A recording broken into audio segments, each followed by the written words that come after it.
Boom, and we're live. Dude, you survived. What's up, buddy? How are you? I survived. You survived the Joey Diaz experience. You know, I got a text from Tom Segura. Tom, right? Yeah. And I said, because he asked me, we were backstage about to go on stage at the main room, and he's like, I want you to do my podcast, blah, blah, blah. And I'm like, awesome. And then we were texting just about my schedule with him. And then I'm like, okay, I'm going to go see Joey Diaz, da da da da. And he's like, dude, fucking gummy bears, watch out. And I'm like, what are you talking about? I didn't understand what he was talking about. Like, I didn't, you know what I mean? I honestly didn't, like, I was like, whatever, I don't know what you're talking about. And then once I got there, you know, I smoke weed sometimes. You know, I don't smoke all the time, but I like to smoke weed sometimes. But as far as the edibles, I'm like, Dean Gelber is like giving me some like pot stuff, but like cookies and shit. But then like he was eating these gummy bears and they're in a bag. And I was like going, fuck, okay. And he gave me just like an ear or some shit. And that was it. And then I was just like talking him. And then like literally I couldn't talk anymore. I couldn't talk. So you only ate a part of it, right? Only ate a half of one. Well, and he's got some I had to leave. He's got some that are like 500 milligrams, which is just insane. So you probably had half of that, which is like 250, which is fucking insane. That's an insane amount of weed. But unless you're an OG. Yeah, I had done mushrooms once before when I was younger, and it felt like that. Yeah, well, that's to the risk of repeating myself over and over again, which I do all the time. But when you eat marijuana, it's processed by your liver and it produces something called 11-hydroxy metabolite. It's a totally different psychoactive substance that's 4 to 5 times more psychoactive than THC. So that's why it hits you like that. And that's why people think they got dosed, because when you smoke pot, the 11, it's not psychoactive. Yeah. But when you eat it, it's processed by your liver. Yeah. It's something called a 1-pass. And that's how it produces that. Yeah, and I can't believe he let me drive home. Like, seriously. I mean, I could have, like, because when I was driving home, I was like, dude, I got to go. Like, I stopped. I go, I can't answer your questions. And I said, I have to go. And I left and I drove out and he let me drive. Like, you got to understand, Joey Diaz found his mother dead on the kitchen floor when he was on acid when he was 13. He would let you fly a fucking plane on those things. He doesn't give a shit. He's just like, you'll figure it out, cocksucker. But anyways. So when did it hit you? Like, you did a podcast, like how deep into probably it? 15 minutes into it. And I couldn't speak. I had to stop. Like, I couldn't speak. Did he ever release the podcast? I don't know. I think he did the audio, but not the video. Oh. I told him not to do the video because I couldn't answer any questions. Yeah, but wouldn't that be funny? Yeah, I guess. I don't know. Yeah. I don't know. I would like to see myself that fucked up where I can't even talk. Yeah, those edibles are fucking terrifying. They're goddamn terrifying. Eating them like they're like, you know, Skittles or some shit. He's a different type of human. Well, there's a lot of those people now because edibles and marijuana has been legal for so long. There's so many medical patients in California that you get these people that have insane tolerances. And they're just doing dabs and eating cookies and just like, Jesus. Just like they go down a hole. You know, the whole marijuana movement and that whole thing is so much different than when I was growing up. You know, when I grew up, we used to like, you know, smoke it. We'd go to the beach and we'd put a towel over us and we'd hide it. Now, like last night, I was at the Funny or Die party, and it was the 10th anniversary, and I was just walking around. It just smells like weed everywhere. Yeah, it's just very normal now. Like, you know, that like. I don't know. That's just the way. Well, I think it's good because it's just like drinking is normal. Yeah, you know, you walk by the bar or the comedy store, you see a bunch of people having a couple of drinks. There's nothing wrong with that. Yeah, it's all good. Yeah. But thanks for having me. My pleasure. Yeah. About time, man. So how did you, this impression you're doing of this White House character, what's his name again? Stephen Miller, yeah. First of all, everyone's doing Sean Spicer, or they were until he got fired, or all these different people. No, they did, Scaramucci. Yeah, well, that too. And Sean Spicer. Yeah, but Melissa McCarthy was doing Sean Spicer. Yeah, she killed it. Yeah, it's hilarious. You know what's funny? Trump thought that it made him look weak that a woman was doing an impression of him. A woman should go and do an impression of Trump now because of that. Yeah. No, You know? I mean, I don't know. I mean, I think that, you know, I did a special, what was it? I don't know, like I think it was like 2012 for a Showtime called Politics, where I went to D.C. and I did stand-up in D.C. and I interviewed I love politicians. Like, that's all I watch when I come home at night. All I watch is CNN, MSN, and Fox. Just Really? because that's it. Because I'm in shock. And I can't believe it. No, I just go back and forth.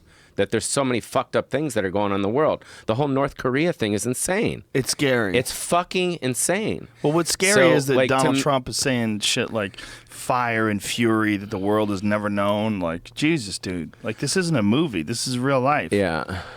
But, I mean, this North Korean guy's fucking nuts. He is fucking nuts. He's fucking nuts. Yeah. It's like, dude, stop shooting fucking missiles in the fucking... This isn't like a playpen thing. He just keeps shooting missiles in the ocean all the time like it's like he's like a kid or some shit. Yeah. And he can't... It's just... I don't know. It's just... Well, I think Guam is only like 2,000 miles away from North Korea or something, like real close. Yeah. So they're talking about him possibly bombing Guam. And that's what they're saying now. And yeah, no, I've been watching it. But that would be a death sentence. I mean... If we decided to attack North Korea, it would be a death sentence to them. And then also I heard, because I know Dennis Rodman. You know, I know Dennis Rodman. Do you? Did you talk to him when he went over there? Well, I know. I don't want to get too into it, but I know that he goes over there a lot. Yeah. And he meets with Kim Jong-un. They play basketball or something? Yeah, they just fucking get drunk and I don't know. They go on jet skis or some shit. Really? He likes Dennis Rodman. So he brings him out. But from what I heard is that Kim Jong-un really loves Donald Trump. Like, you know what I mean? Like he loves America, but he's like kind of acting like he doesn't love America. Oh. Like he loves the American way. Look at that picture. Yeah. So my point is I really think that if Donald Trump went over there to meet with the guy, I think that would appease him and just chill him the fuck out. I think. That's just my opinion. Maybe you should be like a liaison. Yeah, see, there you go. But he gets, he goes over there and hangs out with him because the Kim Jong-un kid loves I think he loves America. Fan, right? Yeah, he loves America. And it's just kind of like a weird, there's no, what's the word? There's no, I don't know, communication. They're not communicating right, Yeah, well, there's a language barrier, obviously, but isn't he young? Isn't Kim Jong-un like in his 30s? How old is he? Yeah, he's pretty young. Imagine running a military dictatorship in your 30s, and he's already murdered a gang of people. Yeah. He already... And the thing that's so crazy about the whole thing is that, like, you think of ISIS, and you think of that whole, how those people, like... They don't care to die, and they don't care if they're going to die. And I think that he's trained his people. All this, you see all this on CNN, all these marching soldiers. Yeah. I think those guys are ready to die. Well, if you lived in a shithole like North Korea, where every day you're under the oppressive boot of a military dictatorship, maybe you'd be ready to die too. You're like, it's either escape to South Korea or die. Yeah. I think what should happen is I think Trump should hire Dennis Rodman and like put like a tracking device on him, and they're jet skiing out in fucking the ocean and drinking and shit, and then SEAL Team 6 comes in and fucking takes Kim Jong-un and flies into America and then gives all the North Korean internet and like sets them free.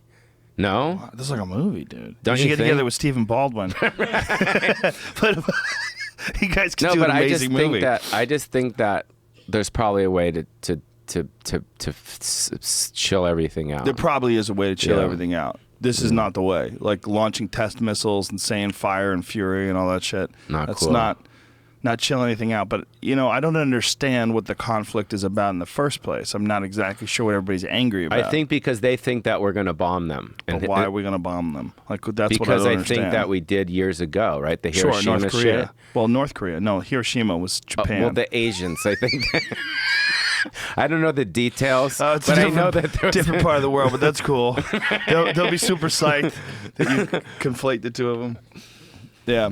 No, it's we did horrible things during the Korean War to the North Koreans. I mean, that's literally the cause of all of this, all the anger and all the, but that's when North Korea and South Korea were split and North Korea went communist, and it's all a byproduct of that. You know, you could read about it, and actually, there's a really good book called Dear Reader from Michael Malice. He's a guy who was on my podcast, and the history of that part of the world is really fucked up. But it's interesting because you have North Korea, and then below you have South Korea. South Korea, you have a thriving economy, amazing electronics, Samsung. They make all kinds of great shit over there. Nice and, spas, probably. Yeah, Korean a lot of plastic bathhouse. surgery. A lot of Korean. Yeah. And then North Korea is just right next door to them. Terrible dictatorship. It's fucked up, man. Well, no president has been able to deal with it. So No. Yeah. We'll And see probably what won't be able to. I mean, how do you resolve that? One of the things that Malice was telling me that makes it so fucked up is that everybody has to rat on everybody else. Like, say if you and I were working together, we would have to go somewhere and tell someone what each one of us did wrong during the day. Wow. Like, maybe you didn't cry hard enough when somebody died, or maybe you weren't excited enough when something good happened, you didn't cheer loud enough. And they'll rat you out for that, and then you have to be accountable. And then they have like a culture of rats. Everybody's ratting everybody out. Sounds fun. We don't realize how lucky we are, to live in America. It's one of the reasons why people complain so much about stuff. It's because we're so soft. Any slight little thing that's wrong. Have you ever been to prison before? No. Never? Well, I went to Alcatraz, but just to visit. Yeah. Never been arrested. Because I always think like spending time in prison would make you appreciate just the simple things. Because you always see like, people that are incarcerated and they get out and they like see the sunlight and they're like, oh my God, this is fucking awesome. And part of me is like, I think everyone should maybe go to prison for like a month just to like kind of get their normal freedoms taken away from them. I'm actually doing a benefit, and I was going to ask you if you want to do it. I don't know if you're in town at the Comedy Store for the Innocence Project. Are you familiar with them? Yeah, I am. Yeah, so I'm doing it on August 27th. They use DNA to release people that are incarcerated, that are innocent. Yeah. Yeah, so if you want to do it, everyone's doing it already. What day It's is it? August 27th, and it's for, Barry Scheck and that whole team of people that exonerate, people that go to prison for crimes they didn't commit. You know that whole thing, right? Yeah, well, I'm flying in from D.C. Oh, that's on Sunday. Yeah. Yeah, I could do that. Yeah, that'd be great. Yeah, I'll do it. Yeah, Okay. that'd be great. I got Cool. a great lineup. I got everyone's on it already, but I was going to ask you. I'm sure you'd be into that. Yeah, I'm in. I'm in D.C. the night before. Oh, cool. I'm flying in. So So I want to raise money for them. Yeah, it's because a good I move. want to give money back to these guys because when they get out of jail, they don't have anything. Yeah. And they're not given anything. They're Right. given like $1. You know what I mean? I know, and then they have to somehow or another figure out how to sue to get some compensation for the fact they were wrongly imprisoned. I mean, how'd you like to be in prison for 20 years knowing you had nothing to do with it? And there's people that are in prison for like killing their mom and stuff like that. Imagine someone kills your mom, it's not you, and then you get arrested and go to jail for it.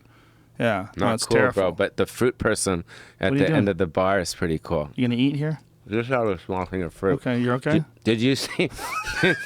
Your blood sugar's so low, you're like, I can't wait 15 minutes. No, but did you see the fruit man at the corner? No, I did not. There's a fruit There's man. like a little Mexican fruit guy. He chops Oh. up the fruit. Don't tell ICE. Sorry. Yeah. Go pull that guy across the border. Bring him back. Yeah. So, how did you? What was the thought process behind doing an impression of this dude? It's become viral. It's over 1 million hits now, right? Yeah. It's like at 1,700,000. Wow. Around that. Yeah. And it's caught on. It's just. I don't know. You've been doing this. You've been doing this a long time. Who did the makeup for you? How'd they do up Funny your hair? guy, yeah.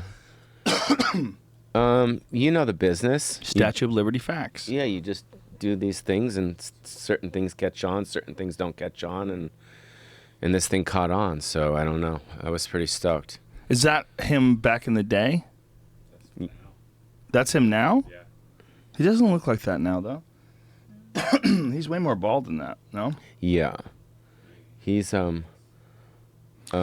yeah, no, it was cool. It was I've done stuff with them before. I actually did an Anthony Weiner sketch too. I don't know if you saw that one. No, I didn't. Yeah, it's pretty cool. I did where I play Anthony Weiner. I did that about 4, 5, 6 months ago. And then this thing came up. They just hit me up, and then I do stuff for Funny or Die sometimes, and and this thing caught on, and it went everywhere. And I was on CNN and in every even political sites picked it up. The Hill and all these different places picked it up. So I don't know. I just did it, and I you know what I mean? Yeah, you just I get do it. shit, and like you don't know what the fuck Right. happened. So it was it was The Weiner thing is funny. I saw the Weiner thing too. I think Weiner's a comic. He's hilarious. I think he's a comic. He just He's doesn't. hilarious. He doesn't know it. I mean, he's still committed to being the. I mean, he tried to be the mayor, and he can't. If it wasn't for the latest scandal, he would have come close. 100%. Yeah. And did you see his documentary? Yes. Great. It's amazing. Yeah. So good. It's amazing. It's so fucked good. up. Yeah. So you see, I'm lasting okay. So you didn't give me any edibles. I'm not gonna give you any edibles. At this point in the Joe Diaz, I was like, dude, I gotta go. He kept asking me questions. I couldn't answer anything. No, I wasn't going to do that to you. Yeah. Imagine if everybody that I know did that to you. God. Every time Segura did it to you, I did it to you. Red Band does it to you. But I've heard everyone kind of can't handle it. Most people. Well, the numbers that Joey puts up, no. Very few humans can handle it. Yeah. But don't you think, like, it was back to Anthony Weiner, I think that guy should have been a comic. Like, he's got this idea about what's good and what's bad, but he's also a pervert. And I'm like, the guy's a comic. Yeah. He's a great speaker. He's hilarious. He's hilarious. He obviously loves pussy. Obviously. He loves pussy. Yeah. I mean, he's a fucking character. I mean, I just think that he's trapped in that suppressed world of being a politician where he obviously doesn't fit those standards. There's those standards of behavior that they demand of you that are all bullshit anyway, but he's too fucked up. He's too crazy. I think the more fucked up things that people find out about the politicians, the more popular they become. Some of them. I mean, right? Yeah. I mean, if in he a could way, be clean about it, if he could come clean about all of it and tell but still, well, in the day of Trump, things are way different, right? Because Trump got elected a month after that grab them by the pussy thing came out. Everybody thought that was going to sink his boat. Like, that's it. And he still wins. So I think the world is different, but I don't think Weiner has the constitution that Trump has. Trump, say what you want about him, but the motherfucker has Teflon for skin. Things just bounce right off him. He doesn't give a shit. He just like... Yeah, insane. Yeah. I know him from back in the day. Yeah? Yeah. I mean, you have to understand, I've been doing this. How long have you been doing it? 30 years? 29. Yeah, so I've been doing it 30 years. When did you come to the store? What year? 94. 94. Yeah, so you were there. Is that when you came to the store? Yeah. 94? 94, I became a paid regular. Wow. Yeah, so I was doing spring break for MTV. When was it? It was like 89, 90, 91, 92. And it was, obviously the biggest thing in the world because it was live and there was hundreds of thousands of kids. Oh, yeah, it was giant. I did spring break in 2000 for an MTV. Okay. Right when it was sort of like on the way out. Right. Yeah. And we did it, and it was Hawaiian Tropics were the biggest thing in the world, all the girls. And Fabio was there, and John Lovitz was there, Vince Neil was there, Kennison was there, Rodney Dangerfield was there, and Donald Trump was there. And because Donald Trump used to go to the Hawaiian Tropic parties that Ron Rice used to throw after, the spring break things, and Donald Trump so I knew him back then. So, and then I saw him probably about a couple times at the Playboy Mansion. The last time I saw him at the Playboy Mansion, I think was about 4 years ago. And he was just there. Just hanging. Just hanging like Bill Maher, you know what I mean? Right. Just fucking like Bill Maher. You know what I mean? Just fucking hanging. It was actually in the afternoon, and I think it was like a Sunday fun day thing, or it was like some like Easter egg night day or some shit. And he was just buzzing around and in his suit and just talking to girls and Wow. And yeah, him and OJ, Oh. OJ will be out too. So. I know, isn't that bizarre? So what is Donald Trump like when you're hanging around with him? He just likes vagina. You know what I mean? Like he just like us, like, he's look at those babes, or, it was always like right. That, I mean, that's why anyone would go to the Playboy Mansions, because they like vagina. Right. And we were lucky to get into the Playboy Mansion. We were very fortunate. You know what I mean, to get in there. And and I was actually talking to Kellyanne Conway about right before Trump got elected. on email, and I was supposed to have dinner with her and some of her friends, but I had to go do some shows in West Palm at the Improv, so I had to cancel out. What were you gonna talk to Kellyanne cares? Conway about? Who cares? Just to be there? Of course. How weird. It would have been hilarious. I wanted to, you know what I mean? For sure. But she was cool. We were on. I have her email. I have her information and stuff. Wow. Yeah. You should get her on your show. Well, you'd put her on your show. Oh, yeah, I would definitely talk to her. Yeah. Does it feel weird, though, to be connected to them now? Once they're actually in. It's once they got in, and I started to see all that stuff that was going on, I kind of like backed off, and I was like, you know what I mean? Yeah. I didn't want to really be, Yeah. But I wanted to be the vagina coordinator for him. That was You my want like to be the Emma. guy that like hooks it up? Yeah, that gets in vagina. You can't be public about that. You can't talk about it. So if you talk about it, you're gonna fuck it up for him. Oh, that's true. Right now, you're fucking it up for him. Okay. This is just a bit, folks. Yeah, we're just It's not real. Pauly's just playing. But how great would that be? The idea is that he's got the Trump plane. Right. You know, the Trump plane. It's sitting there. Right. Where's it sitting? Somewhere. Right. Where is that plane? It's got to be sitting in a tarmac somewhere. Right. So I want him to let me borrow it so I can pick up vagina for him in the Midwest. The girls. The Midwest is the move? Well, yeah, the people that voted for him. In the flyover states. Oh, they're happy for him. Yeah, the flyover states. Bring some, one-tooth wonders. You know what I mean? Bring him to the, because dude, he hasn't gotten anything. Think about it. Right, he's been cut off. Strange. 100%. Do you think so? 100%. Do you think there's a basement that they have in the White House? There's no way he's getting vagina. But so none of them do? Do you think none of the presidents, with modern presidents, I guess Bush on, right? Bush, Obama, now Trump. There's no way they can, right? I don't think so. Clinton kind of fucked it up for everybody. He fucked it up. Yeah. Who was it? Linda Tripp? Was that the lady who ratted that Monica Lewinsky girl out? That poor girl. I feel more bad for her than anybody. There was some article about her where she said the shame sticks to you like tar. Ugh. I was like, can you imagine? Poor girl's I would 20 years just own old. it at this point. I guess she's got it, right? You know what I mean? Yeah. But. So what is Trump like, though? Is he a good guy to talk to? What is he like? Obviously, he didn't even want to run for president back then. I think he had been wanting to. I mean, if you look at clips now, you see a lot of clips where they interview him, and now about you find clips in the 90s where they always say, who is it? The guy from I forgot that one show on MSN, but Tim something, I don't know. He died, but he said, "Well, if you were president, da da da." Oh yeah, Meet the Press. Yeah, Meet the I've Press. seen that. Yeah. Actually, I was watching that today, where he was talking about North Korea. There was a whole clip where he was talking about North Korea from 1999.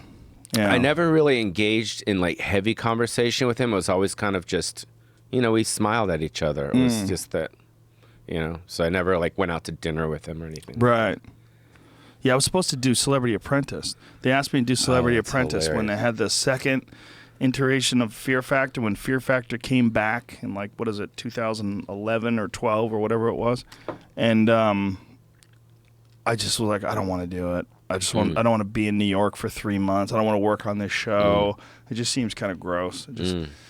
And now that I think about it, I'm like, it's probably a good move, because what if I did it and then got in an argument with him? What if he hated me? Right. And now I have this fucking feud like Rosie does, because Rosie O'Donnell, it seems like it consumes her. Her fucking Twitter feed. Is it still? Oh my God! That's it's all hilarious. about Trump. She's always tweeting hilarious. about Trump being a piece of shit and a loser, and he tweets about her. That's hilarious. They're grown people. Yeah, there's more right there. Look at that. Oh, Donald, looking bad, honey. Wow. Take time to take care of you. It's only Wednesday. Golf, sweetie, golf. That's hilarious. Oh my God. That's hilarious. But how can she say anything about anybody looking bad? That's what's even more dumb. Wow, there she is. I mean, she's crazy. I don't know. It's just feuds like that, they're not healthy. They consume you. Not good. Not good. Not good at all. So you're going to continue doing this dude? What's his name again? Stephen Miller. I guess if he keeps messing up and they want me to do it. Yeah, you could do a whole bunch of things with him, right? Him explaining things to different people. I think it's more if he messes up. Yeah. You know what I mean? I think it's more if he goes on the, I just want him to get back on that press stage, because once he's on there, then they start, you know what I mean? Right. And that's when he becomes, what was weird is when George Bush was president, I was doing some shows in D.C., and me and Dean Gelber, we went to the White House, and we actually went into that room, the press room, and it's actually like fucking small. It's pretty little. Have you been in it? No, but I've seen it on TV when they show it from the back of the room. You're like, Yeah, wow, but it's almost like this big. It's pretty small. I was like, whoa. You know what I mean? It's weird. It was expect weird. it to be grand. Yeah. Yeah. But the White House, have you been to the White House before? No. Like just the tourist walk through? No. It's fucking weird. I'm sure. It's so weird. You know what's weird is how close it is to the street. I was by it. I drove by it, but that was back when people had like muskets, Like they really you couldn't, when they built that stupid fucking thing, they didn't give themselves enough space. Yeah. Like if somebody just pulled up with a high-powered rifle, it's right there. It's just weird that people like, you watch House of Cards? It's a great show. But it's weird because they're engaging in all sorts of illicit activity, and there's windows everywhere. It's probably unrealistic, but how many people have lived in that fucking house? That's what's even weirder, 45 different presidents all living in this one spot. I know, it's crazy. I mean, they have to be saying that shit to each other. I mean, Bill Clinton or Trump's got to be saying. There it is. Trump's got to be saying, like, this is the place that Bill Clinton got blown.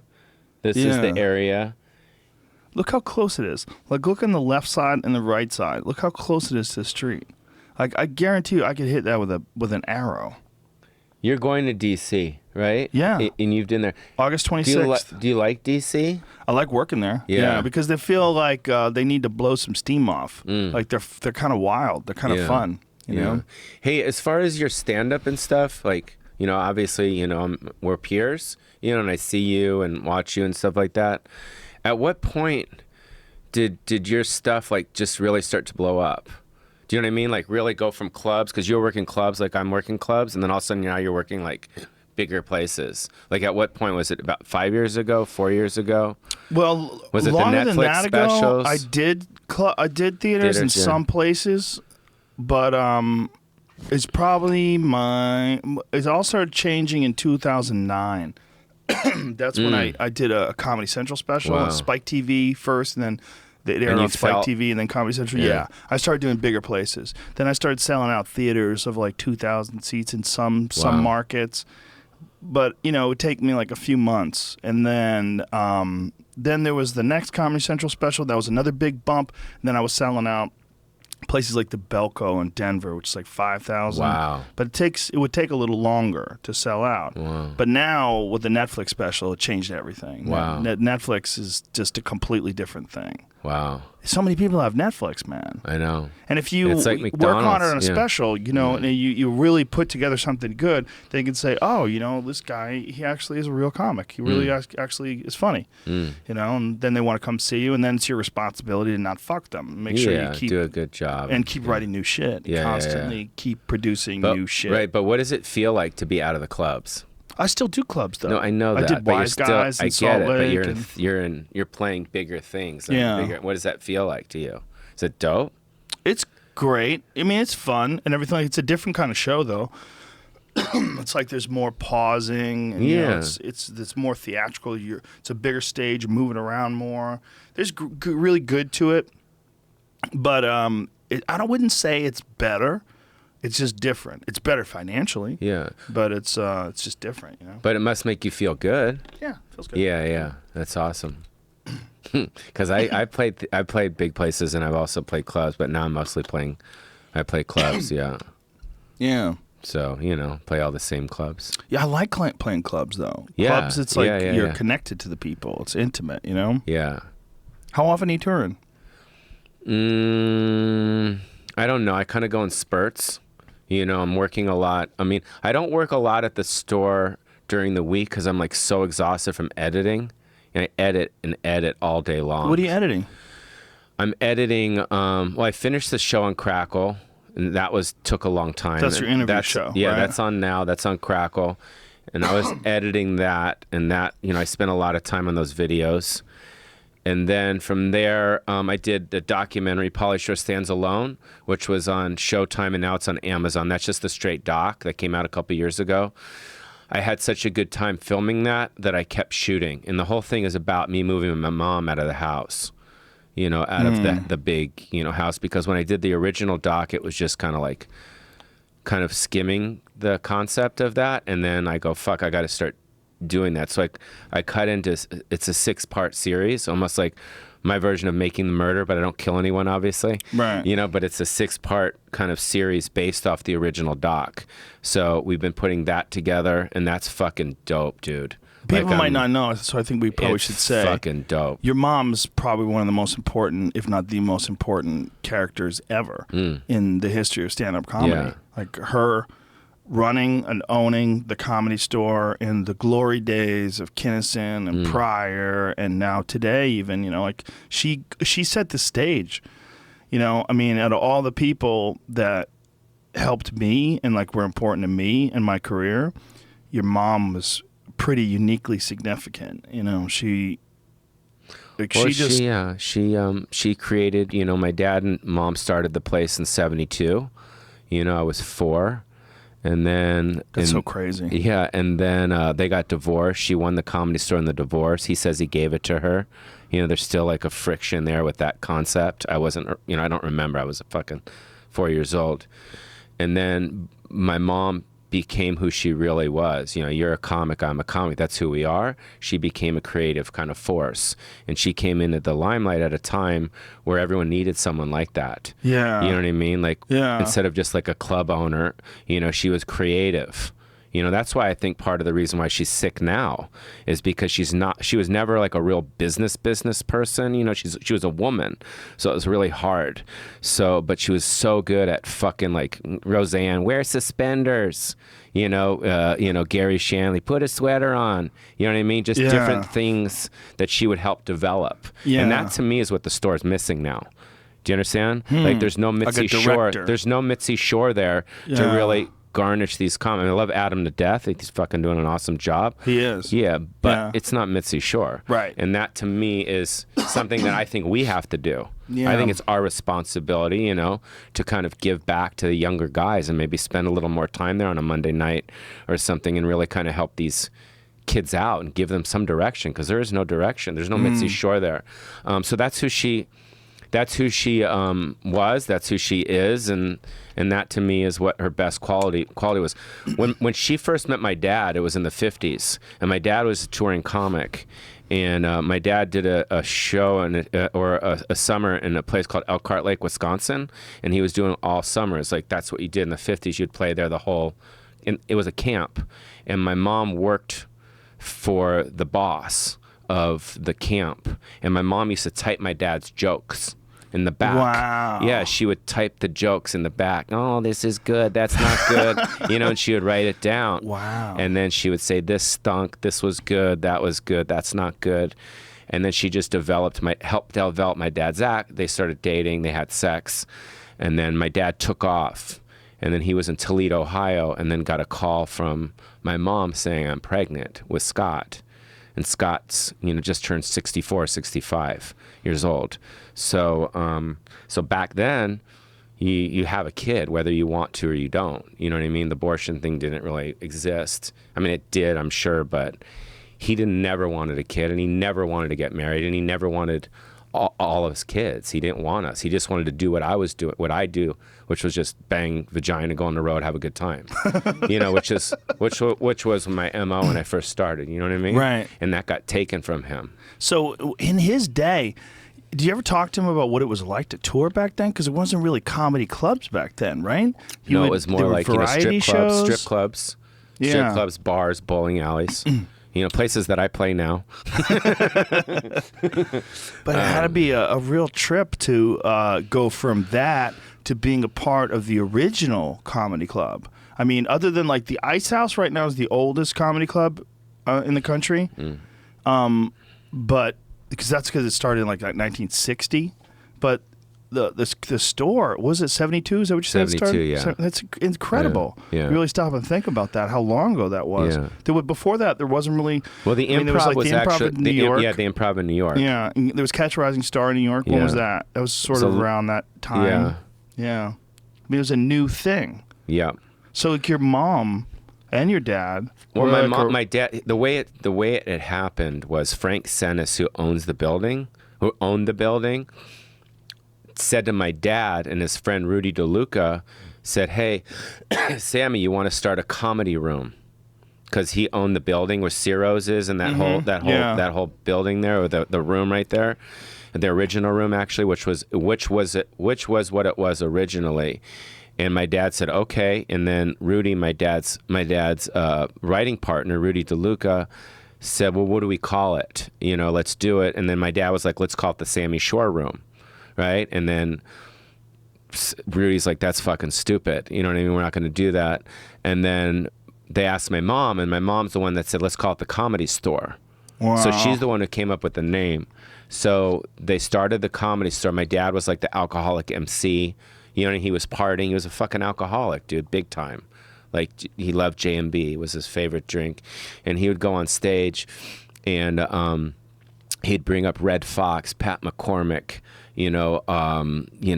Murray Langston, all these older guys, yeah. And my mom would work the cover booth, where Tommy used to work, in that little area right there. And she used to give out like little peppermints and stuff, to the guests that would come in. And then my dad would go on the road and open for Elvis and open for Engelbert Humperdinck and Sammy Davis and Sinatra and all these people. And my mom slowly started to take over the club while he was gone, like her heart, you know what I mean? She put her heart into the club. And that's kind of where it started. And they were never happy to begin with. They were never happy. So it was time for the divorce, and then my dad just gave her the club, gave her the house, and took off. So he just wanted to be back on the road. Yeah, but to this day, he's fucking pissed about it because he never got a piece of the Comedy Store. Wow. He never got a piece of the Comedy Store, and I think that's terrible because he's the one that fucking started it. Right. If it wasn't for him, there would be no Comedy Store. If he never had sex with my mom in Elkhart Lake, Wisconsin, there would never be no Comedy Store. Period. That's deep. Period. That's deep. So that's why my dad needs to get more, in my opinion, needs to get more credit. He never gets any credit. It's always about her. Yeah. You know what I mean? I never met him. I never met your dad. He's the fucking man. He's the man. I believe you. He's fucking awesome. Yeah. 90 years old. When you were like growing up, did Kinnison really babysit you? Did that ever really happen? Because that was always like... I'll tell you who the babysitters were. Kennison never babysat me. The babysitters were like Lois Bromfield, Jack Perdue, Mike Binder, Argus Hamilton, Mitchell Walters, Alan Mike Steven, Binder from Bizarre? For sure. Mike Binder was fucking awesome, dude. He was awesome. They used to take me to Little League, Really? Yeah. Wow. At the Beverly Hills Park, yeah. And but Mike Binder is fucking, he was like him and Alan Bursky were like the youngest guys that came on the scene. But Mike Binder, he used to take me to skate parks and all that shit because my mom was busy at the club, so she always gave me the comedians. As far as Kennison, I was a short order cook at the Comedy Store in Westwood. I used to cook for everyone. There's 200 people there because I was a good cook because my parents divorced. And I took care of the whole. There's like a menu in my mom's office, Pauly's menu, nachos, hamburgers, everything. I would cook really good, and that's where I first met Sam. I was 14. Wow. Because he was like the doorman there. You were working there as a cook at 14? Yeah, because I wanted to save up for a saltwater fish tank. Because my mom wouldn't buy me a saltwater fish tank. Wow. I wanted to get a 100-gallon saltwater fish tank. See, when I came around in 94, I don't think the Westwood Club was around. No. When did it die? It closed, I think, 84. Oh, wow. Yeah. That's too bad. I heard that place was wild. Yeah. It was like the Bastard Club. It was like where everyone, Arsenio, Paul Rodriguez, Andrew Dice Clay. They would go there, and it was like off the beaten path, so they would work out there. And then like the Howie Mandel's would be in the main room at the store and all that stuff. Yeah. Yeah. Howie Mandel, even back then. Isn't that crazy? Oh, he was fucking awesome. He was huge back then. Yeah, huge. It's weird, seeing him on all these game shows and stuff like that. He went up at Comedy Store the other night, and I heard someone say, he does comedy? And I was like, wow, that's so weird. Like, people, They don't even think about it. You see him on television as a host of a game show. You kind of forget that he was this huge stand-up. Huge. Before I ever even did it. Yeah, huge. Before He I did used to open do the mic glove nights. thing, Yeah, remember? he'd Yeah. put a glove over his head and blow it up with his nose. He would play that little kid, that little Bobby. Oh yeah, Bobby you know? was great. Yeah, he did that. He actually did a cartoon. Remember Bobby's World, right? Yeah. Yeah. I know it's a weird like I was at the Funny or Die thing last night and I was with Will Ferrell, not to drop names, but I'm a huge fan of him and he owns the site and we were talking and he just gave it up to me. He's like, dude, you started it all, you know, and he goes, I used to watch you on MTV and Encino Man. This generation doesn't know what I did. Most of the kids, the 25 and younger. They don't know that I started MTV. They don't know all the films. They don't know. They think Sandler. They think all these other guys. Yeah. But they don't know that I was the first. I was, you know, at the time. Because MTV was so big. Yeah, you were the first celebrity. You and like Dennis Leary. Like Dennis Leary became a big celebrity off of MTV too. And then there was like he Remote starred Control. in some movies, but I was starring in a lot of movies. Yeah. And I was doing albums, all that stuff. And I was in my 20s and I was having an awesome time. That had to be weird. It was awesome. But much fun. growing up like in the store, like from the time you were as old as you could remember, being a part of the Comedy Store, and then all of a sudden being 20 and being famous. Yeah, on MTV. It And was the when best. MTV was gigantic. Yeah, look at I had my own billboard. Look it was at you. sick. It How was weird like I was was a that? kid, and look, I had sold out all the shows at the Roxy. You know, I had an album, and I was doing all of it at once. Was it weird? It was so much fun. It was so much fun. That's why now, when I look back on my films, I get kind of sad Why? because that time of my life was my happiest time. But why does it make you sad? Because it was really amazing, and now life is still good, but it's not like it was. So what I think- changed?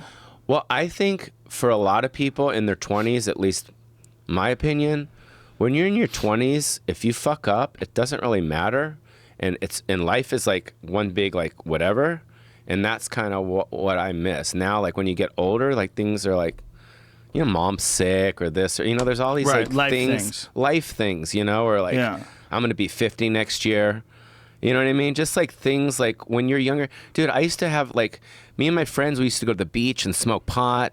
You know, we used to go to the Roxy. We used to go to the Rainbow. It was like... Why can't you still do that? Because I don't feel like it. Well, You know then what I why mean? does it make you sad that you don't feel like doing those things? What do you feel like doing? Going to the Korean bathhouse and watching the news and chilling and drinking juice. Well, and then just do that. That's what I do. So why is that sad? That's what's confusing. I wouldn't say it's sad. Not the movies. Watching the movies make me sad because I miss starring in films. So what happened? Like, why did that dry up? I think it's several reasons. You know, number one, I was so big, and I think the bigger you are and the faster you make it, the harder you fall.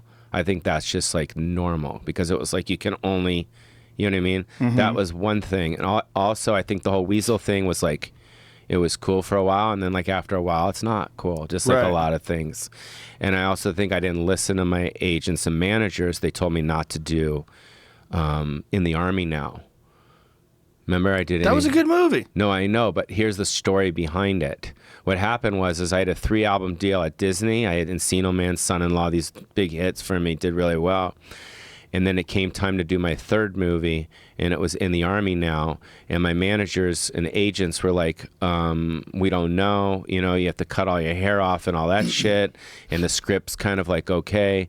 And New Line approached us with this other film called Totally London, which is me being an au pair in London, which I thought was actually a really funny idea. And Jeffrey Katzenberg, who used to run Disney, wouldn't let me do that movie at New Line, you know, being an au pair in London. So he bought the script and shelved it. So I did In the Army Now. In the Army Now didn't do as good as the other films. And then after that, Disney didn't sign me a nut to do more movies. And then after that, I did Jury Duty. And Jury Duty didn't do so good. You know what I mean? Right. So it was financially. So it was when the movies started to drop. Maybe poor choices. Do you think? Yeah. Poor choice script wise. Exactly. Like not listening to my agents and managers and stuff at the time. But I didn't come at it like fuck you. I came at it like I want to work. I love acting. I love going to the set. That's another thing. Is like I did an Adam Sandler film. I don't know the last one he did, the Sandy Wexler, and you go up on the set, and Adam's starring in this film, and I'm not. You know what I mean? And I used to star in films, and it's a weird feeling for me. Like I'm happy to be on the set, and I love Adam, and he's an old dear friend, and I'm super happy for him. But I was starring in films. Right. You know what I mean? And everywhere I go, people say, "Why aren't you starring in films? Like what's up?" And like I can't answer it. You know what I mean? Poor choices, the Weasel shit dried up. The movies didn't perform as well. I didn't listen to my agents. I wasn't like doing drugs. It wasn't like I got all fucked up. It's just one movie didn't do so good, then the next movie didn't do so good, and then they eventually just stopped coming. Because you think about it like it's a business. Yeah, Biodome didn't do as good as Jury Duty. Even though now like it's a big hit, it's a cult hit for me. But at the time, you know what I mean? And then I got a sitcom on Fox, and that didn't go. So things were like, and then I was also turning 30, and my 30th birthday was very emotional for me. I cried a lot on my 30th birthday because I was going from like a boy to a man, and I didn't know how to do it. You know what I mean? I was just like, I didn't know how to deal. My 40th birthday was awesome. It was great. I was happy. You know what I mean? Yeah. My 50th birthday, I'll probably cry again.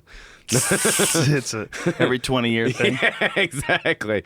But so I miss starring in films, I miss it. I love acting. That's my first love, I think, I mean, you were on fucking TV. I didn't really like acting. Really? Yeah. Yeah, See, I mean, it's okay. Because you were great on that show. Yeah. Well, I loved that show. I loved working with those people, but I've done some other acting. I was like, it's okay. It's not my thing. Like, stand-up comedy to me is more fun. And then hosting. You love hosting. I like doing the UFC, like working for the UFC and doing stand-up comedy and doing commentary for the UFC. Those things are fun. Doing this is fun. But acting to me was like long hours waiting around. And then also, a lot of actors are cool, but there's like 10% that are just fake. They're just weird sociopaths. They care about themselves. They're complete narcissists. Yeah. They don't have, I can't connect with them, So there was a lot of that. Because I think you're a good actor, and I think that if you maybe developed a show or a film, for you, I think would be awesome. That sounds like torture. Really? Yeah. You're saying that. I'm like, oh, really? Be stuck on a set. Yeah. So you just don't enjoy acting. One of the things that was appealing about Fear Factor was no actors. So it was like, oh, I don't have to act, but I could still be on TV and make some money. Okay, let's do it. Right. And I felt like it was going to get canceled. I was like, this is just to be some That's horrible hilarious. disaster, and then I'll go have some jokes about it. And I'm like, I'll definitely get like at least 10 minutes of material out of this fucking show. Huge hit. Yeah, I wound up doing 154 episodes or something. Do you fucking get crazy. I mean, do you get like what is it called? You get something. You don't get the same residuals that you would get for a sitcom, though. But is it called? What's it called when there's over 100 episodes? Syndication. Yes, it's in syndication. You got syndication money? Well, syndication money's not what everybody thinks it is. Syndication money, like News Radio went into syndication. So I got syndication money from that. But it's not like Jerry Seinfeld's syndication money. See, he owns a piece of the show. Then you get the real money. But you can't complain. It's a lot of money. Yeah, my friend Peter Lenkoff, he owns Hawaii Five-0. Whoa. Which is on CBS. The original one or no, the this new one that's on right now? The new now. one. But he went over 100 episodes. That's the big payday. So he's got like a fucking $7 million house in Malibu, and he's just like, oh my God. Having a big old party. Oh my God. Right? I would imagine as soon as it goes over 100, you just go, yes! Oh my God, right? Yeah. Yeah. Well, Kevin James, a buddy of mine, he, King of Queens went over 100. Oh, wow. And when it goes over 100, as long as you don't fuck up, you're pretty much set. As long as you don't go crazy, you don't start doing meth and buying yachts. Yeah. Yeah, so maybe stuff like this will bring you back to films, I miss it, you know what I mean? Yeah. I miss it, and that's why I was happy that the Stephen Miller thing, worked out for me, I wonder what would be the strategy to get back to it. I guess like to kick ass at a comedy special would be a good way to do it. To put together like a really good comedy special. That'd be cool. Have you thought about doing that?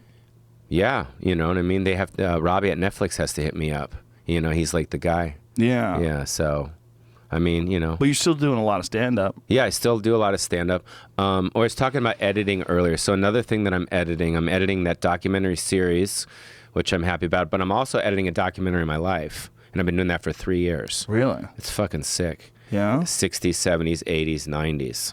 And I've got over 50 interviews. I got like Jeffrey Katzenberg and Rotenberg and Doug Herzog and Chris Rock, Mark Maron. I mean, everyone. Saget, everyone has done it, from ex-girlfriends to, comics from the 70s. Lenny Schultz did it. And Crazy Lenny. So I saw Lenny Schultz in Montreal in like 1992. Like way back in the day. I saw him at the Comedy Works, the Montreal Comedy Festival. Yeah, he was hilarious. Yeah, he was great. He was the original Gallagher. Yeah, in a lot of ways. He was one of the original guys. Mm-hmm. Is he still around?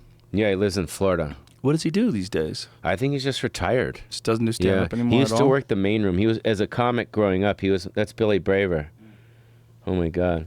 As a comic, or Lenny is the one right above Billy. Click on the one, right there. That's Lenny. Yeah. So he used, his joke, right? Which one? Where he used to do the Lenny Schultz diet. No. Do you know about that? No. Where he would take all his clothes off, and he would do this in the main room. He would take all his clothes off, and he would strip down to a Speedo, right? To a Speedo. And he would say, there's a lot of diets out there, and people don't eat the food they're supposed to eat, or da-da-da. He goes, on the Lenny Schultz diet, I put the food on my body of the places that I want to lose weight. Right? So he'd have these fucking pigs and these ducks behind him, and he'd play the music, and he'd have all this food over there, and he'd have spaghetti, and he'd be like, nanyo, dun da da da da, and it would just like turn into this fucking crazy thing, and he'd pour cottage cheese in his balls, and then he'd have like grapefruits. He goes, if you want to lose some weight in your elbows, the motherfucking grapefruits, and he'd throw the grapefruits. People have like, you're hearing this, they're not getting you'd have to see how manic and like psycho he was on stage. He got into it, I would hate to be that type of comic, especially traveling. That's like Carrot Top is stoked because he's just stuck in Vegas. Yeah. I mean, imagine if you had to bring a case of stuff around Well, I was just talking to somebody about that recently. Those guys don't exist anymore. Like, it used to be a genre. It used to be prop comics. But like Carrot Top, there's Lenny. He goes, yeah, he was my Crazy favorite Lenny. comic growing up as a kid. He was the original, huge in Long Island. All the guys from Long Island loved him. Yeah. They loved him. Yeah. He was like, when I first moved there, I was like, who's Lenny Schultz? And they're like, you never seen Crazy Lenny? Like, he would hold up a bear, that only the fucking Smokey the Bear? Mm. And he would hold it up and he would go, only you can prevent forest fires. And he would go, fuck you. And he'd punch the bear. It didn't make any sense. Yeah. But you would laugh your ass off. You'd be like, why am I laughing at this? I'm not sure why. But he was so funny. Yeah. There's a lot of comics out there that never made it that are really funny. I'm sure you heard of Ollie Joe Prater? Yeah, sure. No one knows who he is. Right, yeah. He had the best, strongest 45 minutes I've ever seen. Wow. But he never changed it. Oh, yeah. You know what I mean? That happened with a lot of those guys that never, really got mainstream exposure. Like, I remember I went to see Kinnison after his HBO special, and he hadn't quite figured out that you had to have all new material. Mm. Because the HBO special had come out, and people were yelling out bits, while he was doing the bits. And it's like, it was that transitionary period, because when the guys would do HBO specials, there was nothing like that before then, where someone did an hour on television. Yeah. Usually you would do a Tonight Show, you'd do like 7 minutes, and then you would go perform, and people actually probably wanted to hear those 7 minutes again. You know who is the most, to me, the most prolific comic that always changed it up was George Carlin. Sure, every year. Yeah. He wrote a new hour every year. Yeah, every year. I think he had 14, right? 14 HBO specials. Yeah. Every year that's he wrote a whole new fucking hour. insane. Insane. You know who else did it? Richard Jenny. Richard Jenny worked at Eastside Comedy Club in Long Island, and he did a different show Friday 8 o'clock show, a different show Friday 10 o'clock show, different show Saturday 8 o'clock show, and a different show Saturday 10 o'clock show. All the comics were sitting around scratching their head. I remember I was backstage with I was an opener back then, you know, I was just starting out. But I was backstage with all these guys who were like local headliners, and they were just like, fuck, we're terrible. They were like, it was just confronted by how good he was. Yeah. He was a fucking genius. I still to this day think that he's one of the most underrated comedians 100%. ever. Yeah. Ever. Yeah. Did you ever? The thing that I noticed, though, because we had the same manager, Michael Rotenberg was my manager and Jenny's manager at the time. The one thing that I noticed about him, though, I don't know if you experienced this with him, is that his stand-up in the clubs was fucking insane. Yeah. But for some reason, when he was on TV doing it, it didn't translate as much. For some reason, I think you know how sometimes the camera just doesn't pick Favor up you. Yeah, it doesn't pick up you as funny as you are. Yeah. That was kind of my experience with him, because he was, you know, he killed himself, and I don't know if that was part of the reason, because he was frustrated. You know what I mean? A lot of people, I guess, they kill themselves if, you know, things don't work out for them, right? Yeah. I mean, like in their career, I guess. I don't know. Well, I mean, he always wanted to be Jim Carrey. That was his thing. You know, he wanted to be Jim Carrey. He wanted to be the comic that transitioned from doing stand-up to doing these gigantic movies. And he had a show for a while on UPN. the Platypus Man. Yeah. Right? And he actually did The Mask with Jim Carrey. He was in that movie. And he was great. Yeah, it just didn't get a lot of roles, didn't get a lot of parts. But I still maintain that A Steaming Pile of Me, if you're listening to this and you're thinking, like, well, let me go watch some of it, you can get it on iTunes.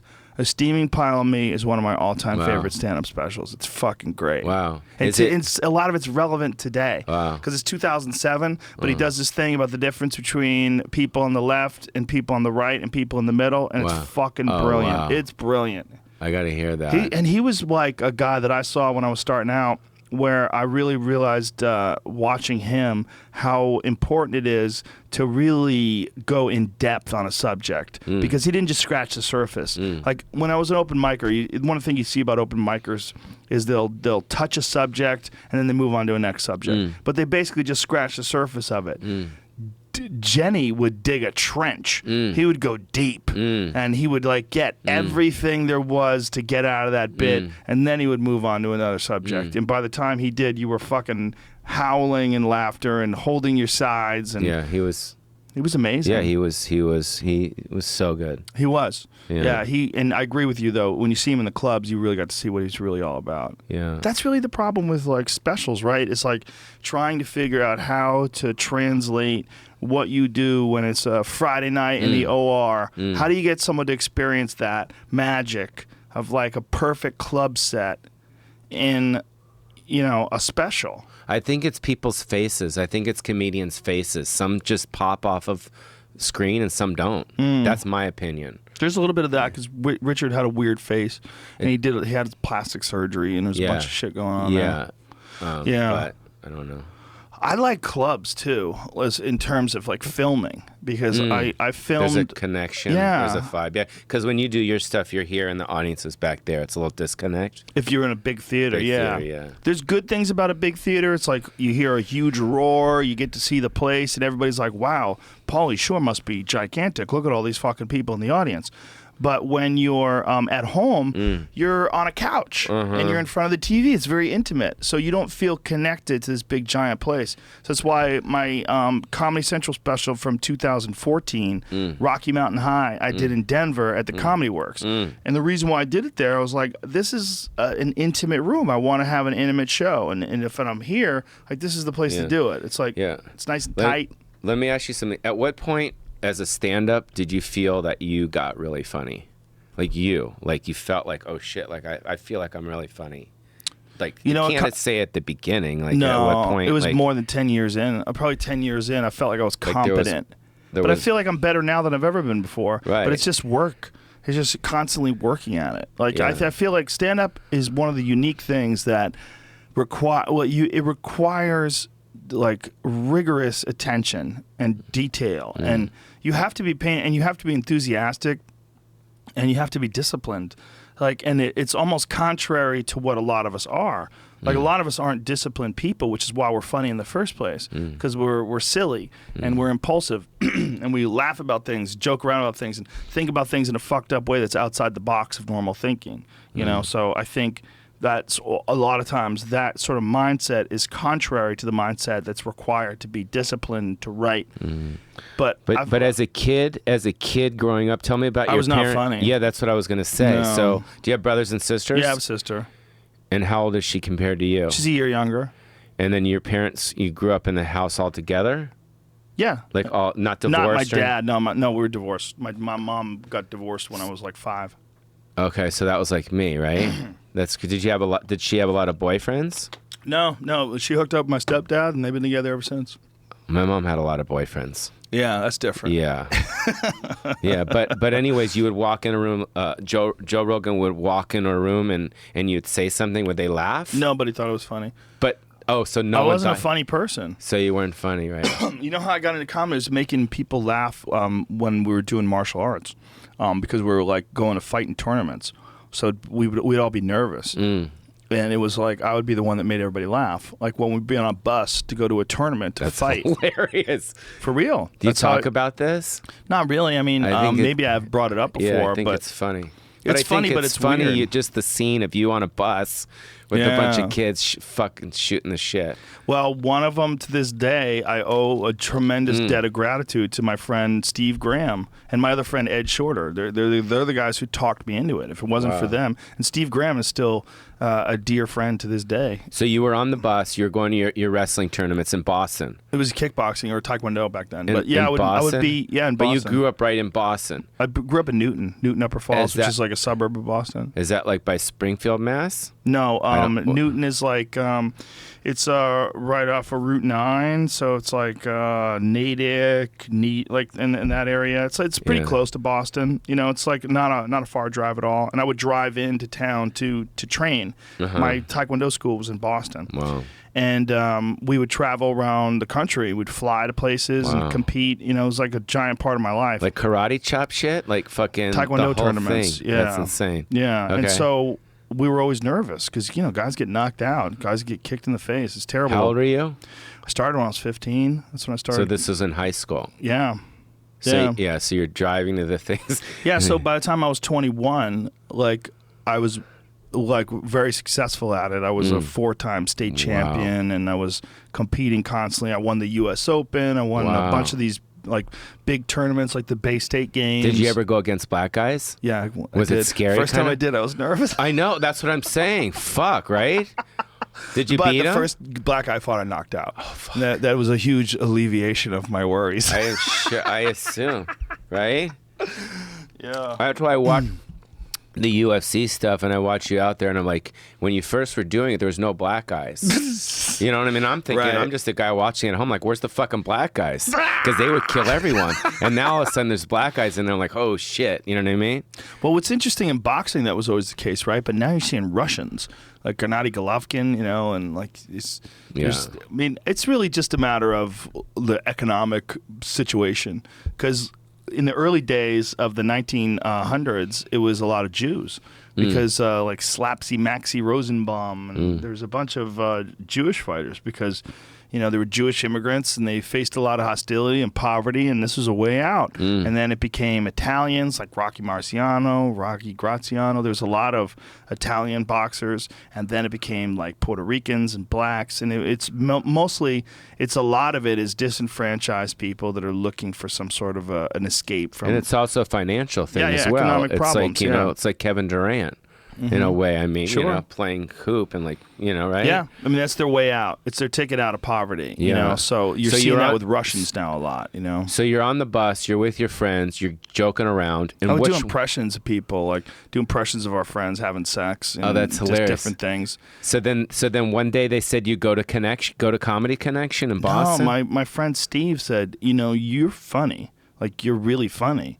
And I was like, look, I make you laugh because you're my friend. Right. I'm like, other people are going to think I'm an asshole. Right. Because especially in Boston, which is like a really conservative place, my sense of humor was very fucked up because these people were fighters, you know? So there was all these black belts who were competing on a national level, traveling all around the country. Like, they were very intense people. So you could say fucked up things to them to make them laugh. Like, their borders, their boundaries were very different than the average person because they were experiencing such a, like, I assumed cops would be a lot like that too, and maybe even soldiers. Cops I talked to, like a lot of cops that I would train with too, they had the most fucked up senses of humor. Hilarious. Because they would be seeing gunshot wounds all the time, and, you know, and there was, you know, a lot of jokes they would tell, like, as the guy was dead.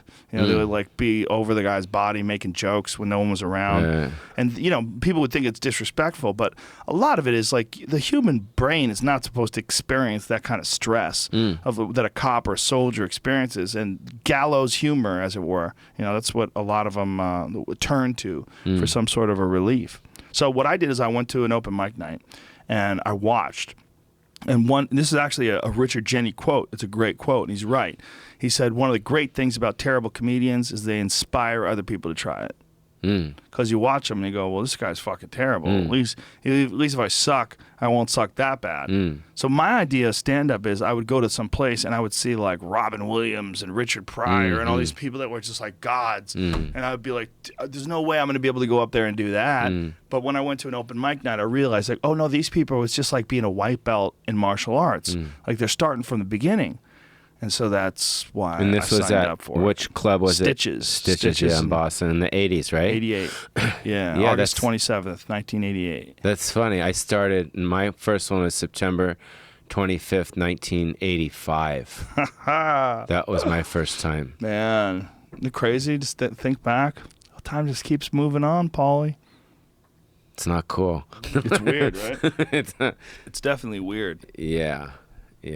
It never ends. It's not going to. Keeps going. Well, you have after a we're family gone. now. Yeah. How many kids? 3. Wow. I know. Is that nuts? How come you have no desire? None whatsoever? Yes. Yes. But you got to find the right gal. Or guy. Guy You can get never pregnant. know, right? Today, in this day and Yeah, age, I saw an article the other day. It said transgender man gave birth to baby, and Hilarious. then Ben Shapiro retweeted it. Woman gave birth. Right. Yeah. Just. Yeah. I'm feeling it more now that I'm getting older because at the bottom line is, I don't want to, well, Larry King, Michael Douglas, Letterman, these guys have their kids in their late 60s. Yeah, That's way not late. cool. Yeah. You know what I mean? So Now if you can just still do ma- it. You can yeah, do it if you get in like right now.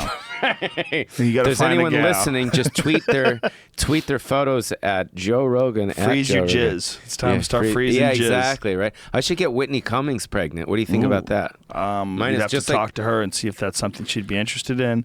I would imagine she would not be interested She wouldn't, in it. right? Yeah, She but- wouldn't want my semen? You'd have to talk to her. To be clear, I wouldn't want to decide for her. Or it could be Eliza.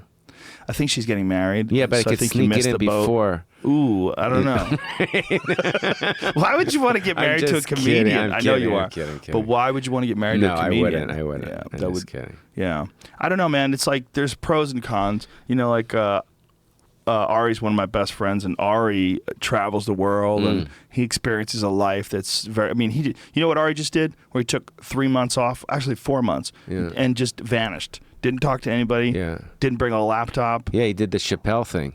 More than that, yeah. he went to Vietnam and Cambodia Yeah, and no, Cambodia, Thailand. Yeah. He went all over the place, but he did it by himself, like with no one, and just met people, experienced things, and just And no one knew who he was. a few Yeah. people recognized him and they took pictures with him and put him on Facebook, and that's how we found out he was still alive. Yeah. But it was weird. But he just decided, like, hey, I'm just wanna just have an adventure.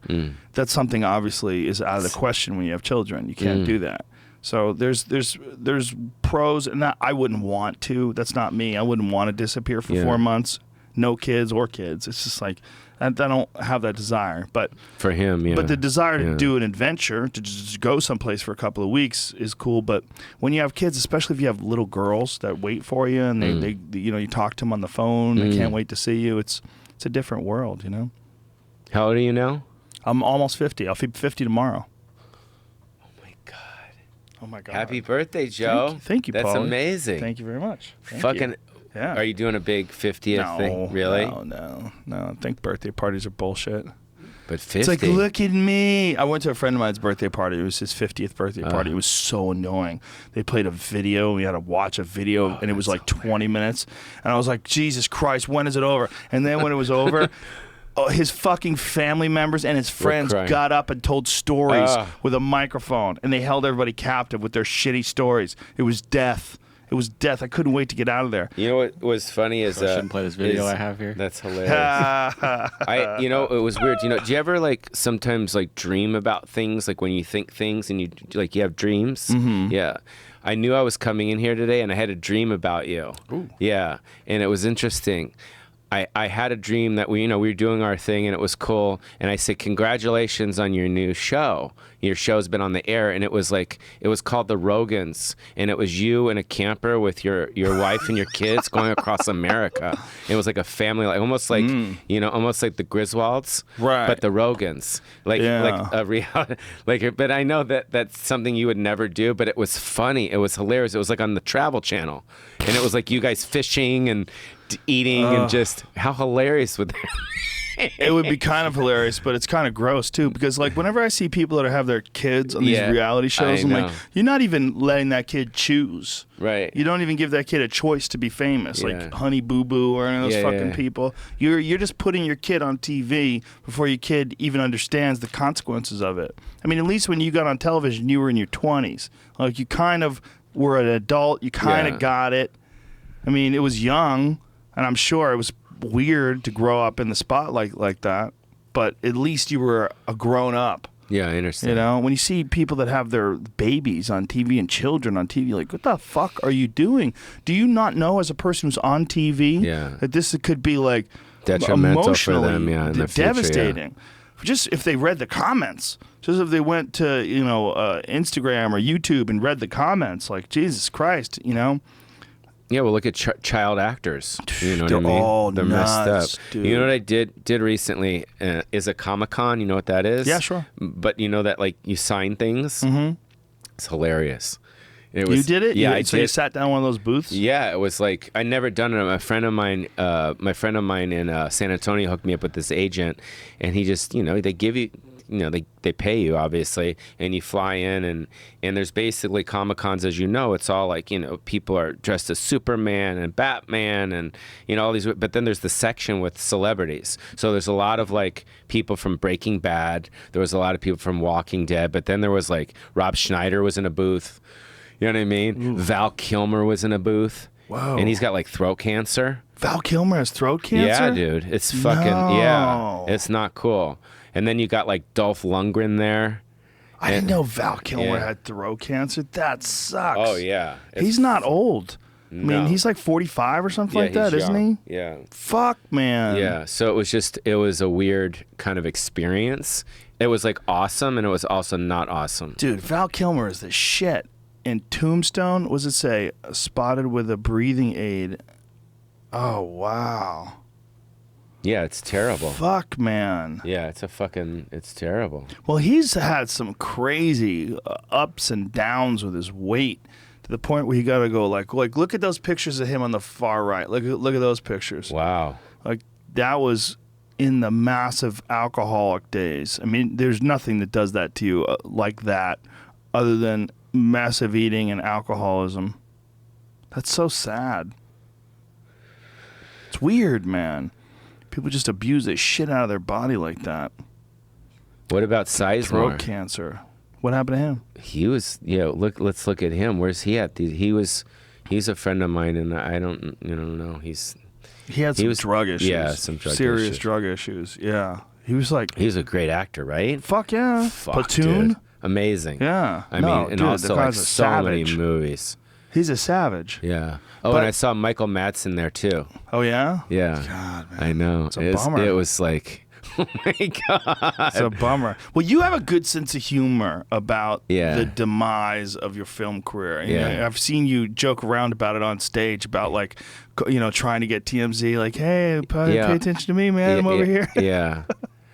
You have to. Yes. Yeah, I think you have to. Yeah. And the fact is, I still have all my money. Yeah. So I didn't like. Right. You didn't go crazy. No. No. I mean, I still own my house. I don't live in it. I live in Silver Lake. I have an apartment out there, which I enjoy. I like Silver Lake. But would I like to live in my big mansion up in the hill? I don't know. What do you rent it out? Yeah, I lease it out. That's smart. Yeah, I lease it's a good it way out. to do it. Yeah, and I'm one person.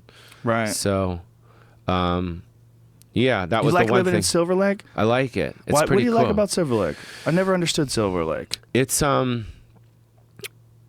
one bugs you there. There's no tour buses. There's no billboards. There's no Starbucks. There's none of that stuff. It's different than the Valley. Right. It's like all like really cool restaurants, really cool bars.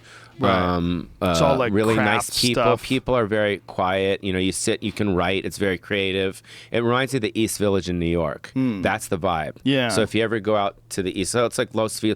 I know Bill Burr lives in Los Feliz, and like that whole area, it's pretty cool. And the thing that I really like about it is the architecture there is still old Hollywood. Yeah. You know, I love the old buildings. Like the building that I live in is like in the 1920s. So it's got that history. And I love that. You know, I love that kind of that history. Like I don't like Sunset now. You know, I drive by Sunset, I kind of like, you know what I mean? Like the store and the Roxy and the Rainbow are the only places left. I know, right? Isn't it weird when they chop down the House of Blues? Yeah, it's weird. The cool thing is the view now. The view from the store is sick. Yeah, but what they're probably going to do is build something bigger, though. They're going to build a boutique hotel. They're going to build a high-rise. What do you think about the store and the future of the store? Your thought about it. It's never been doing better than it is now. It's amazing how packed it is. I mean, it's sold out every night. It's constant. But what do you think about the building itself? In what way? Keeping it or not keeping it? The building. What else would you do? Well, I mean, I wouldn't do it, but I'm just saying if someone came in and offered a whole bunch of money to knock it down and build a hotel. Dude. I mean, what would you think? Well, it would suck for comedy, for sure. But the Laugh Factory's probably not doing so hot. You can probably take that motherfucker over. Take the Laugh Factory over? Yeah, just fucking move down the street. But the room's not that great of a room. No, but you might be able to do something else. Well, the thing is, the Comedy Store is perfect. That's part of the problem. I mean, it literally is perfect. Yeah. I mean, you have 3 different, like Wednesday night, I did the hat trick. I started out in the belly room, or Tuesday night, I started out in the belly room, I did a set in the main room, and I did a set in the OR. You know, there's not a place in the country where you could do that, where you can perform in front of 90 people, 400 people, and then 150 people. I mean, and every show was sold out, too. On a fucking Tuesday night, man. Yeah. Tuesday night, 3 sold-out shows in Hollywood, you know? And for me to work out my material, like, it's so invaluable, you know? I like to do the Ice House. Like, I did the Ice House last night, did, like, 35 minutes, and I did it with Andrew Santino and Tom Segura and Tom Papa and Frank Castillo. And, you know, it's just these killer lineups. And you get awesome shows. The people get to have a great time. You get to work out and fuck around. And, like, these clubs around here are so critical. They're so important. If someone came along and bought the Comedy Store, I mean, it would be the end of a giant era. It would be devastating. What do you think about it? I think what my mom thinks is leave it alone. Yeah. I wouldn't knock it down. Well, who would be responsible? Who is in charge now? Well, I'm not in charge. Right. So is it Peter? Peter, yeah. Yeah. Yeah. Well, the good thing is that the Comedy Store is making money now. And a lot of money. It's doing really well. Yeah. And hopefully that's thanks to going to guys keep like getting you my coming pleasure, around man. for sure. My pleasure. Definitely. I hope it keeps coming, and I hope it. I mean, look, it's the most iconic comedy club in the history of the known universe. I agree. You know, it's my heart. You know what I mean? It's where I've been my whole life. I walk into that place every day, and I feel like I'm walking inside my mom. You know what I mean? Yeah. You know what I mean? Like I really feel like when I'm there, I feel her. Don't you? Oh yeah, man. Oh yeah, and it's like, you know, the bar in the back, the back room. That bar, I took it from the Doheny house. Oh, that's right. Yeah. Yeah, because that bar was it was in my mom's house, and that's the bar that Kennison and Pryor and everyone got fucked up on. Yeah. And when we sold the house, and I was cleaning it out. You know, that's one of the things in the doc series is I'm like, keep this bar. Yeah. You know, because it's great. And then I had Juan Carlos pick it up, and we brought it over to Eric in the back room, and we saved it for you guys. That's amazing. I mean? I did that, so the comics can have that feeling. Yeah. Of like, because that bar, the Doheny House, is as iconic as the Comedy Store. Yeah. Because that's the house. That was like the comedy mansion. Well, that's Crest Hill, right? No, the Doheny House where Which my one? mom. See, I never went to that, but I almost bought Crest Hill. Okay. When Crest Hill was for sale a few years back, I went to look at it. That would have been perfect for you. That would have been but the vibe. It was just. I lived there for a while. I couldn't commit to living right there. Yeah. I was like, this is just too derelict. Like, I've always been the guy who likes to live away from stuff and then, like, come in and then get some quiet and peace. And I was like, this might be too much to be, like, right above the Comedy Store and just like, I might burn out. You know what I mean? You know what I'm saying? But like that room, it's interesting because that back bar is a new place, but it doesn't feel like a new place. It feels like probably because of that bar and also because it's in the store. Right, but it's also the old video room. Right. That's where my mom did. Yeah. It was like the Comedy Channel. That's where she kept all her old videos. So it feels like, that bar's amazing. That vibe, yeah. It's the coolest place. You go back there and Ron White will be back there holding there court. throwing his hair around. That doesn't work for me, bro. You know what I mean? That's not cool, bro. D'Elia's hilarious. Hey man, what's going on, man? It's hilarious. He is hilarious. I mean, it's a great crew there now. I mean, there's so many funny comics there. It's really an amazing time. Yeah. It's also like a lot of people, like, for me, because I've seen the decades of it, there's still nothing like the Kennison in the prior days. Like I watch everyone in the back and I'm like, they're killing. But for some reason, it just doesn't feel like I felt when I watched Well, one Sam. of the reasons why, because back then there had never been anything like that. I mean, you think about Pryor. Before Pryor came around, who the fuck was like Pryor? Yeah. No one. And Kennison was a completely unique kind of talent. There'd never been anybody like him before. And so now you've seen so much since then.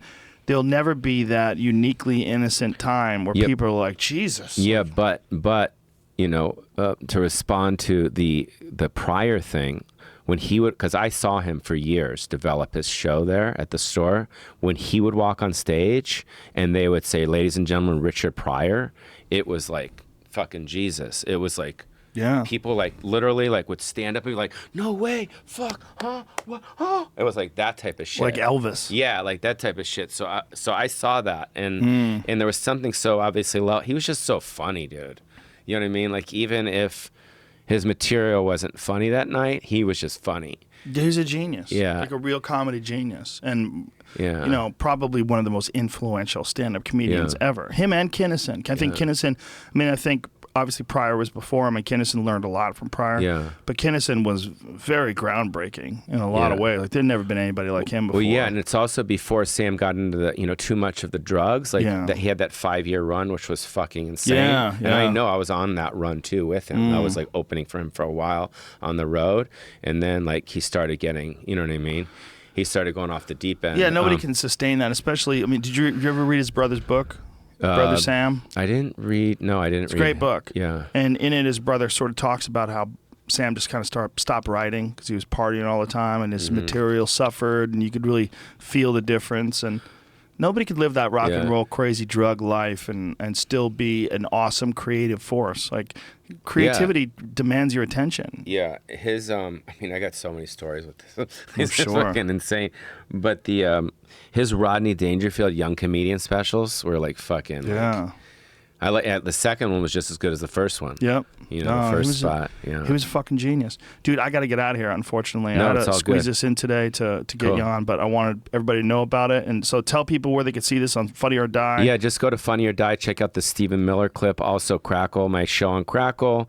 And I'll be coming out with some documentary stuff. And Pauly Shore Stands Alone is on Amazon right now if you haven't seen that. And Pauly Shore on Twitter. And which is Pauly Shore. Instagram? Instagram, Pauly Shore. Snap, Pauly Shore. And MySpace, Corey Feldman. All right, brother. Thanks, I'll see you at the store. Yeah, Thank for you. sure. Thank you. Pauly Shore, ladies and gentlemen.